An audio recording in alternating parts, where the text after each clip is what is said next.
You're listening to Sox in the Basement, a production of the Broadcast Basement Limited, where every show is 30 minutes of good and comes from a basement bar on the south side of Chicago. Pull up a stool, pour a cold one, and join us right now for Sox in the Basement. Heard everywhere podcasts can be found, and always at soxinthebasement.com. The White Sox made a couple of moves over the last couple of days, and they seem like under the radar, not a big deal type moves, but I think they say an awful lot, and I don't think that they're done. These are the interesting moves that the team is making as they're trying to build towards spring training. Let's get in with Josh Rojas first, because I find it interesting. Both players that were acquired have time in Arizona. The Diamondbacks are becoming like a thing with how the evaluators inside the building are making decisions. It's very interesting, you know? I mean, Barfield's in there as one of the guys that is part of the consortium and think tank, and he seems to be getting an awful lot of Arizona Diamondbacks over here to the White Sox. You know, Dominic Fletcher was one, but now we've acquired two players with a history in Arizona, and their better years and their better performance is when they're with Arizona. So they obviously made some sort of an impression. I don't know if that's the reason that they were acquired, but it's an interesting thing to just take note of. So Josh Rojas is brought onto the team, and the moment I saw that he was signed, I thought to myself, I remember this guy from a couple years ago when I actually put him on my fantasy baseball team because he had a couple of really nice years. In 2021 and 2022, he was an above average OPS. He was doing pretty well at the plate, 264 with a 752 OPS in 01. He only had 11 dingers, but there's a guy who's an infielder who's doing something. He had a 3.1 B-WAR in 2022, which was his best year, hitting 269 with a 739 OPS, 9 home runs, but contributing and playing basically every day both those seasons. And then he ends up getting sent to Seattle and doesn't perform very well. Kind of falls off.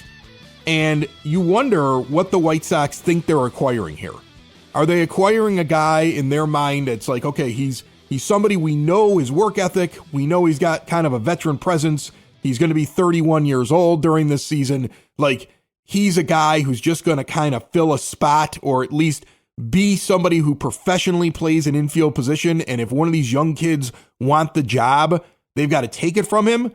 Or are they looking at him saying, here's a guy who performed very well just a few years ago for a couple of seasons, and maybe he becomes reborn outside of the cavern that they play in Seattle. Because when he played in the building in Arizona, and if he plays here in a building in Chicago that plays like a smaller ballpark, will we see better offensive numbers out of him than last year's 225 average with 641 OPS? What do you think? What's your first impression, Ed? Well, you know, it's interesting because last year it was a bad year. His age 30 year in Seattle is just depressed all the way around. All of his numbers are bad. But interestingly, in 2023, when he's traded to Seattle, his 46 games there, he's actually 272 with a 721 OPS in a smaller sample size, and had played poorly for the Diamondbacks to start off that year. So I don't know that he's that far removed. I mean, yeah, last year with the Mariners, playing as their primary third baseman, he was handed a starting job right out of spring training, that he was going to be one of their saviors. That's a lot of pressure for a young team that's supposed to compete. And you maybe wonder if he's a guy that does better, you know, he's going to do better in a position where he gets to move around the diamond. You kind of wonder if he was anointed too much as a savior last year and it got in his head. There's a lot of reasons why he could have backslid.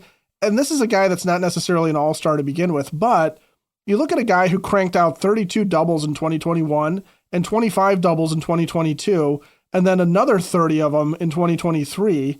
I mean, this guy is a guy that's going to, if he's playing up to his better baseball card, he's a guy that if you stick him in that lineup somewhere in the lower half of it probably, he's going to provide some level of offense, more than Nicky Lopez ever did. He gives you wins above replacement, too. I mean, he had 2.2 B-WAR last year. Like, he was an above-average player.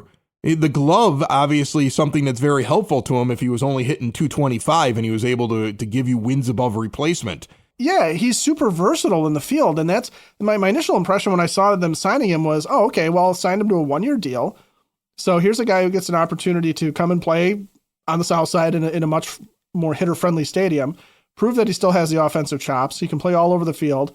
And he's a guy that they could flip at the deadline very, very easily because every year, every contender needs a bench guy, has some guy that goes down, some guy that didn't pan out, right? I think about the Yankees last year. Gleyber Torres and Anthony Volpe are not hitting, right? And their infield is a disaster going into the playoffs. And they still made the World Series, but how much would they have liked to have Josh Rojas at second or short in some of those situations if he's hitting well, if he's playing, to where he is? So I liken him to some of the relievers that they've picked up where it's like, okay, well, hey, if Bryce Wilson's pitching well, they could turn around and get something for him. If Josh Rojas is playing well and if he has earned himself an everyday spot on the lineup, he's a flip. I mean, he's a guy that you get something back for. Or if you don't end up trading him, if you end up keeping him around, it's because he's a guy that's brought value to the team and maybe has a little bit of more of that leadership quality. And yeah, maybe it is something where Josh Barfield's looking at him going, I like Josh Rojas. I like the way he approaches the game. I think he's going to be good in the clubhouse or whatever it is. Maybe it is the intangibles. We talked about why the hell are they keeping Andrew Vaughn around? Well, the only thing you can figure is it must be something, there must be some intangible. And like we said with Vaughn, you watched Andrew Vaughn still out there giving it his all season long. Whether or not that's enough to actually, produce is another story. But Josh Rojas is a guy that is a very professional player. Apparently, he's a pro because he's managed to stick around. He manages to provide you, like you said, positive WAR, even when he's not hitting well. What's interesting about the signing is the absolute open competition to be an infielder on the White Sox in 2025. Like, I don't think anybody's guaranteed a spot, and Rojas walking in, like, it's funny, Fangraphs listed him as the probable third baseman. I don't know if that's the case, but I mean, he could be. Like, let's just go, just take a look at these positions here. At third base, Vargas, Ramos, Sosa, those guys, all possible third basemen. Brooks Baldwin can play some third base, right? And now Rojas walks in, and I'm telling you, it's an open competition. When you look over at shortstop, Colson Montgomery, it sounds like they want to give him every opportunity at short, but also guys capable of playing shortstop. Baldwin, Sosa, Jacob Amaya, and Josh Rojas can play shortstop. You look over at second base, Amaya, Baldwin, Sosa, the same guys I just mentioned at short, and Josh Rojas could stand over at second base. And don't forget Chase Meadroth, who I think is the odds-on favorite, or at least I thought so until Rojas was signed. He could make the 40-man roster with a good spring and be the everyday second baseman, the guy you just acquired from Boston. And then Vargas can go over and stand at first base. Sosa could go over and stand at first base. So Andrew Vaughn is assured of nothing. I do not believe his arbitration number means he's the everyday first baseman if he isn't out there performing and responding to whatever their plan is, whatever Ryan Fuller has come up with, whatever they're going to do to unlock what he should have become and never became, to get him above being just a replacement level first baseman who's average in every way. Now, when you look at this move, what it tells me is, one, nobody's assured of a thing going into spring, which is exactly how it should be. I know that we were all very nervous when we heard at the end of the season the idea that we think that there's talent on this team. It was almost kind of implied like these guys just need to develop more. And we all looked at a team that set a record and said, ugh, I don't think so. And what this does is this does exactly what I always complain about teams not doing. This is something that I always was bothered by in the last rebuild. The idea that guys were just anointed and given positions that they had not earned. And Josh Rojas, as a professional infielder who is going to walk in and be at a level that he should be starting amongst this talent. Nobody on this team has done enough to tell me that they're better than him until they go out and prove it. So now he's a standard of which you must reach as a young player and must surpass and must knock off, or otherwise he's taking one of those positions. And that's the way it should be. You're not blocking guys by bringing in a Josh Rojas. You're telling them, look, you need to at least be better than him. And if you're not better than him, you're not a Major League Baseball player there, big guy. And with his versatility, if somebody does grab a spot, he will likely move to another spot where somebody else is failing. I think you're going to see him every single day in the lineup. That's my prediction for Josh Rojas.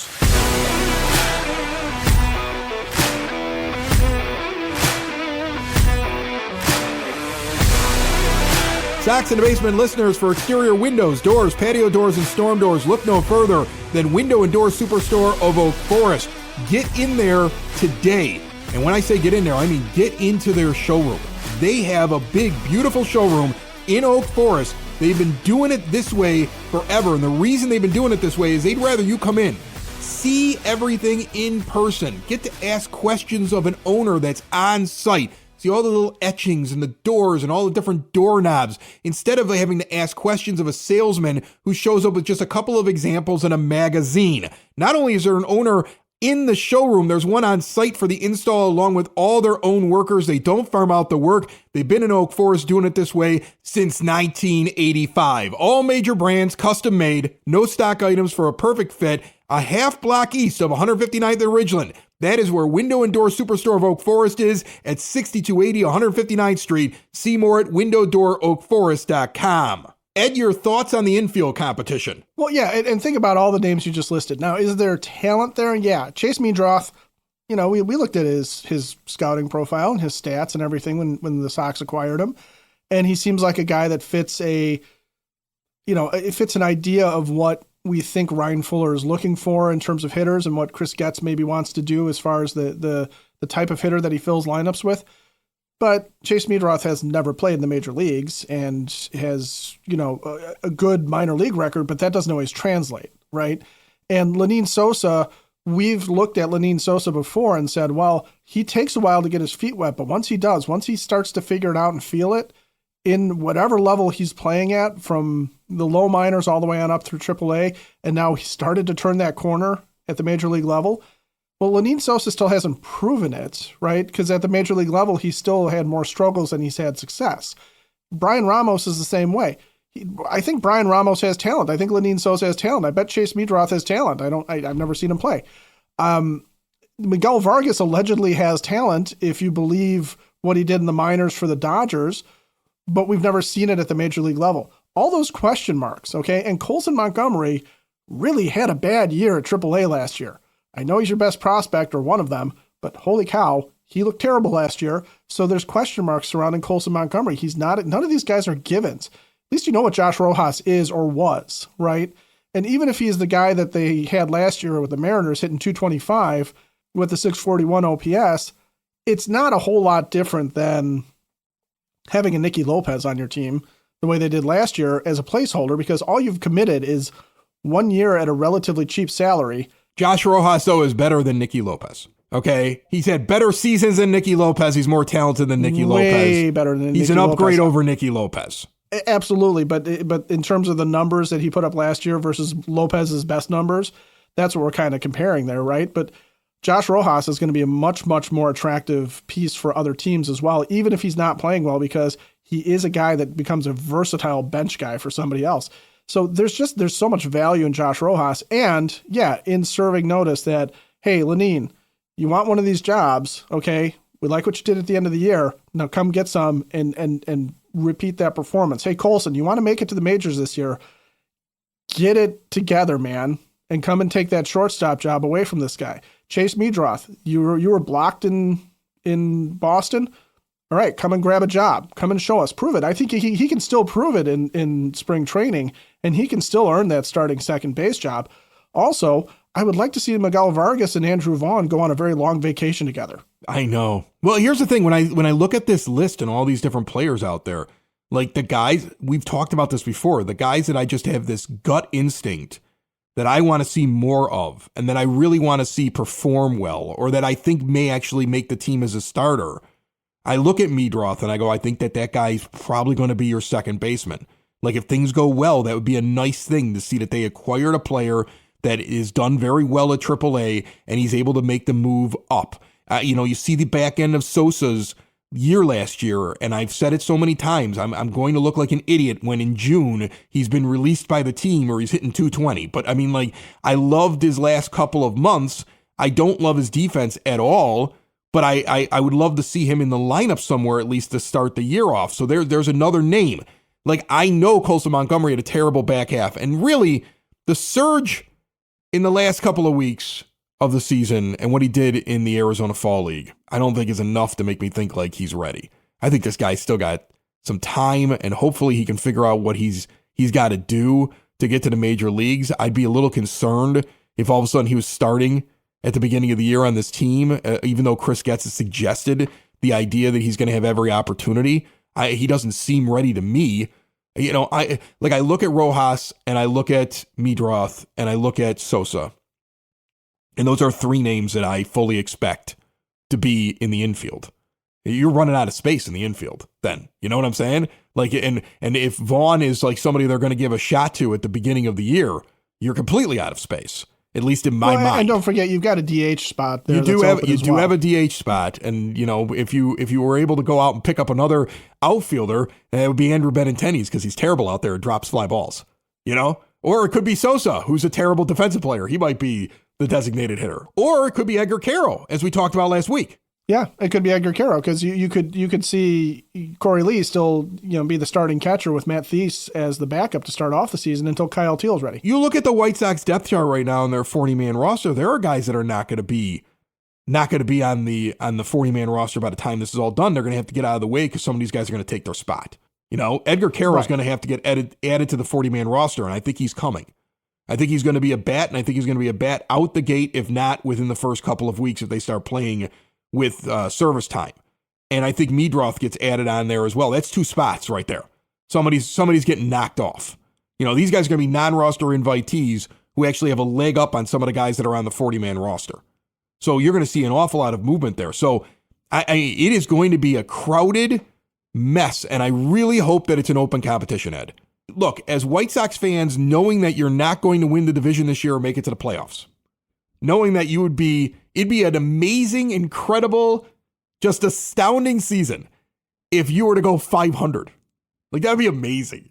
Like, if this team went 500, you'd be like, oh my goodness, baseball's back. You'd be doing cartwheels. Yeah. You would be excited by that. You'd be like, look at this, we're turning it around. Something great would have happened. Some of these guys would have panned out. You would see some talent out there. You would start to have some hope. I mean, that would be amazing. But that's where we're at right now. If you think that's going to be amazing, that's where we're at right now as a team. So when we go into spring, nobody should have a guaranteed spot. Nobody on this team should be walking in there thinking they're the first baseman or the second baseman or third baseman or whatever. Nobody should feel that way, especially when it comes to your infield. And so as long as the White Sox keep it like that, I'll be happy as a fan. You start anointing people day one. We get to spring training and I'm hearing that Andrew Vaughn is my first baseman and you haven't even given people an opportunity yet. I'll be very disappointed in that. So that's what I'm waiting for. That's what I'm looking for. And I still believe more is to come. I told you this last week. They're not done yet. It's not going to be the marquee free agents, but they're bringing in pieces. And I have no problem with bringing in professional baseball players to set the bar in which these young players must get over if they're going to be an everyday player on my Chicago White Sox.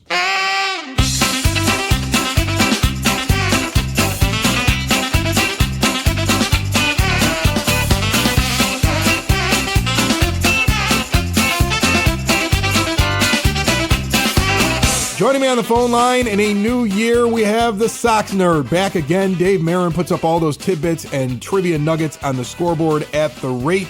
I'm sure he's already preparing for the 2025 season, but he is with us now as he is every weekend, and he's brought to you by the Village of Lamont. Want to experience a downtown with real history, great eats and drinks, and green spaces filled with adventure? Visit the Village of Lamont. Shop, dine, drink, explore, and see everything they have going on this year, this month. And don't forget about the new Lamont Unlocked podcast coming out very soon from the Broadcast Basement On Demand Radio Network. You're going to hear the first few episodes later on this month. See it all at lamontdowntown.com. Nerd, what do you got for me?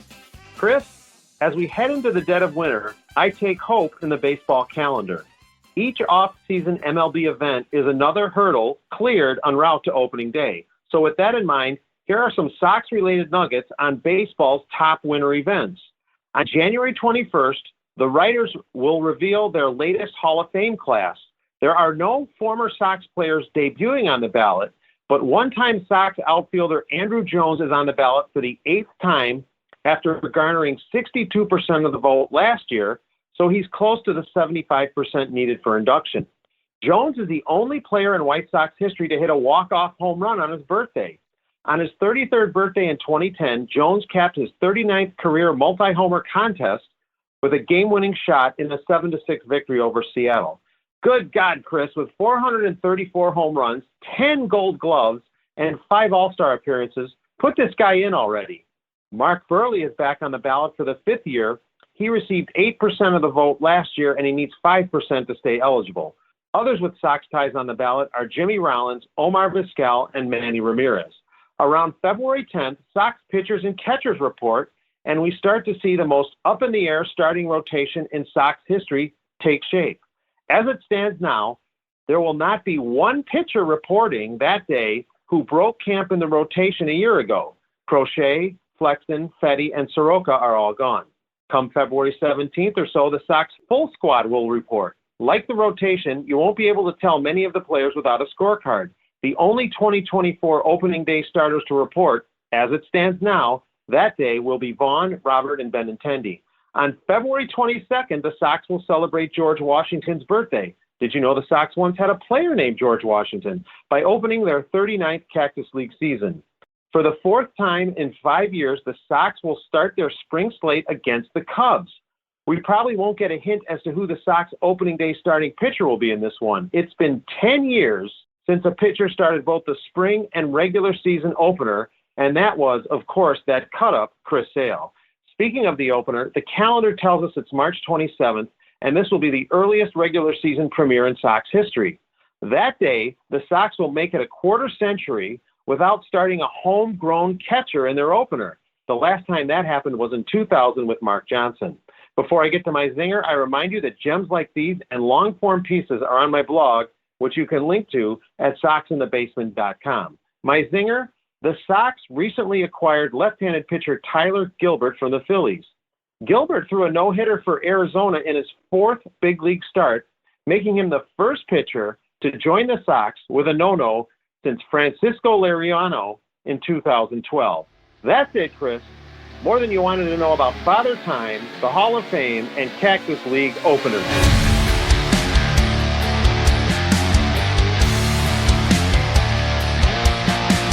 Let's talk about that acquisition that the Sox nerd just mentioned at the end of his segment. Yeah, I don't love this trade. Well, here's the thing. You make a trade, and you send off a young man by the name of Aaron Combs for 31-year-old Tyler Gilbert, who's a left-handed pitcher. Now, Gilbert's been in the majors for 4 seasons, 21 through 24. In his first 2 seasons, he looked like a very effective relief pitcher for the Arizona Diamondbacks. Again, back to the Diamondbacks. Kept guys off base, had some starts. I remember him. Gosh, this is another guy. Both guys that have been acquired by the team have spent time on my fantasy baseball team as guys that I thought might turn into something and then just kind of fizzled out. And when he's in 2023, they move him from being a starter into the bullpen. He's not very effective. He's not very effective in 2024. He does not pitch a lot of games in the majors, whether it be in relief or as a starter. He is obviously moving back and forth during all 4 years. That's what he is. So he's a guy who's like a fringe major leaguer, essentially, at 31 years old, who's been a relief pitcher for the last couple of years. Showed some potential as a starter. And the White Sox go out and acquire him, and what they trade away is a pitcher that they picked up in the 8th round of this year's draft that is described as having, quote, the most disgusting curveball out there. He's considered to be just nasty. This is a Tennessee Volunteers closer. And he, in Single A Kannapolis, threw 7 2/3 scoreless innings with a 2.35 earned run average and 13 strikeouts and 4 walks. And the White Sox traded him away for Tyler Gilbert. So the initial reaction is, why do you give up that kind of potential when you are clearly a team that's building to go out and get a guy who in 4 years hasn't been able to break into the majors as a regular, wasn't able to break in as a starter, wasn't able to break in as a regular relief pitcher, and now is older and in his 30s? That's the guy you go out and pick up. So at its surface, you go, what the hell are we doing? And the only thing I can think of is Aaron Combs and all those guys that were drafted after the first 5-6 picks of the draft this year were all capital. I distinctly remember bringing James Fox from Future Sox on this show and Elijah Evans on this show talking about that draft. And remember the draft this year, the amount of just relief pitchers they were picking up and how perplexing it was. Right. We were like, what are they doing? Remember, we thought to ourselves, are they building a bullpen where they're just next year going to bring up a bunch of 20-year-olds and let them throw? You know, this is going to be the cheapest bullpen ever because they just went out and got the best college bullpen they could find. But what they really could have just been doing is, let's go out and just get guys that have buzz. Because we don't have anything in our system that we could trade when we want to make these little moves, right? Like, look at the international signings. We always hear about that. You go out and you get the big name like a Luis Robert Jr., but you don't go out and get the 16-year-olds. You don't go out and get the guy that's got a little bit of buzz, but it's going to take time to develop, that another team might sit there and say, yeah, we'll trade you this piece for that potential. I mean, this kid, all he's ever going to be is going to be a relief pitcher. And we've said it a million times on the show, relief pitchers are a dime a dozen. And you don't know by the time he gets to the majors what he's going to be. But right now, he's enough that somebody wants him and they will trade a piece that you desire. So was Aaron Combs and are some of these other guys that they drafted last year or during this last draft, were they just capital? Were they just adding names that have hype so they can make moves like this when they identify a guy that they think they can turn into a valuable piece on their team no matter what their age is? Is that the reasoning behind it? That's the only thing I can come up with, Ed. Well, and I think that that's the case. And, you know, we can get caught up too much on minor leaguers and 23 versus 31, right? So let's say that Tyler Gilbert, who on the surface is not as talented as Aaron Combs and is older, all right? Let's say, just for the sake of argument, that there's something that they see there, that Brian Bannister sees something in him. Feels like between him and Ethan Katz, they can unleash something in Tyler Gilbert, who at some point had success, right? Obviously, you don't throw a no-hitter in the major leagues if you have zero talent. He was a good pitcher. I mean, yeah. I thought he was going to be one of the Arizona starting pitchers that were going to long-term stick. And right. What they were using him for is a guy that they would bring up and have him pitch and send him back down. And he was one of those guys that you would sit there and say, eventually, he's going to stick. And for some reason, he didn't. And I never understood it, to be honest with you. Okay? You give me a starting pitcher that goes out there in year one through his first 9 games that he pitches with a 1.025 whip. I got to ask you, is it his team behind him that's causing the losses? Because he seems to be keeping guys off base. And the next year when he has a 1.252 whip, walks and hits per innings pitched, and he's keeping guys off base again. The ERA was in the 5s, but that's, to me, that suggests a little bit of bad luck. He's at least not putting a lot of guys on base. It seems like a fixable thing. Right. When you're not putting a lot of guys on base, but you're giving up some runs, seems like a fixable thing. And Arizona gave up on him, and then he moved on to Philly. And he stayed as a relief pitcher with very limited appearances. I mean, I think he's had a total of 17 appearances as a relief pitcher over the last 2 years in the major league level. He's done about 25 innings in the last 2 years, all in relief. So here's a guy who showed potential as a starter and then suddenly just got lost in the shuffle. So is he one of those guys where they've identified him as, wait a minute, this guy's got something, somebody missed it, we think we can fix it? This goes back to the whole Bannister philosophy. Yeah. Keep in mind, last year at AAA, so for Lehigh Valley, for the Phillies, before he comes up, he's got a 1.025 whip, a 2.25 ERA. He's being used as a reliever over the course of 40 innings. He was with Louisville for a little while, and that was a bit of a disaster, but, a small sample size of 11 innings. And I'm not trying to defend it again, but like I said, here's a guy that maybe they see something. He is a major league pitcher. Maybe they see something they can unlock. And maybe Tyler Gilbert becomes a guy that, because he is not a star, not a guy that is going to be in any way, shape, or form expensive, is a guy that if you want to keep him around because you find something with him, even at age 31, you're going to be able to find something with him as, say, a fifth starter or a solid bullpen piece for a few years. That has some value to it. Aaron Combs may take that much time to truly arrive in the major leagues, and at that point, he will be in his late 20s. And he may never arrive. He has nasty, filthy stuff. He had a really good, very short run at Kannapolis after he gets drafted. but it doesn't necessarily mean it's going to translate. He could get the yips. He could start walking guys. That curveball could blow his arm out. You never really know because he's just a prospect. And he's just a relief pitcher. And he's just a reliever. Like that's my thing. Like you drafted a guy who's just a relief pitcher.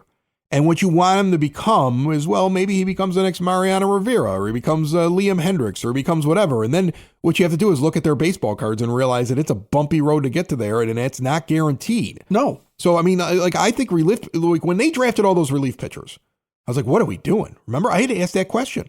What are we doing? These guys aren't going to become anything. You take failed starters and make them relief pitchers. What are we going out and getting these guys for? So that's why you wonder, is Aaron Combs just somebody who was drafted to be capital so they can make moves later on? Like he was like just put in a drawer, like, okay, let him go down there and pitch. But the best he's ever going to be is a relief pitcher on our team. It's going to take him a few years to get there. And if somebody comes knocking and we can get something that we want, that's what he is. He's a chip more for trades than somebody who we looked at long-term as a major league piece. And I think that's what he was looked at to make this kind of move. And again, this kid, and I call him a kid because I'm 47, but Tyler Gilbert, he's shown that he's able to do it at the major league level. The question was, could he do it consistently? And he was never given consistent opportunity. He was like a spot starter that was up and down constantly. So it'd be interesting to see if the White Sox look at that and say, wait a minute, hold on a second. This guy was misused. Yeah, his numbers in Reno are bad, but the PCL and being in Reno inflates everybody's numbers. But look at him when he's not there, and look at the success that he had in the majors in these small sample sizes. And this is something that we think we can do something with.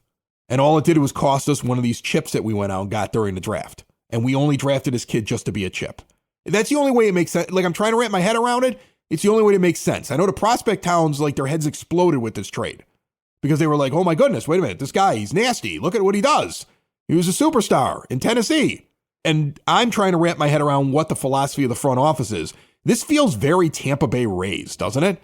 It does. Doesn't it? I mean, like, aren't they doing the things that we sit there and say, well, they got to be more like the Rays because they got to deal with their owner and they got to be kind of like, they got to think outside the box. This feels very Tampa Bay Rays. Get a guy in Tyler Gilbert who is either, again, has the versatility to come in and take a bullpen spot if he pitches well, if they have something that they think they can do with him, has the versatility to come in and maybe fill in the fifth starter role because, again, the starting rotation, there's talent, but there's not a whole lot of proof yet that these guys belong and should stick. We've projected Sean Burke and Jonathan Cannon and Drew Thorpe, and we've projected that Nick Nastrini might still have a future as a starter, or Jake Eater might have a future as a starter, or even Bryce Wilson, who was brought in, who was a reliever, but also has started.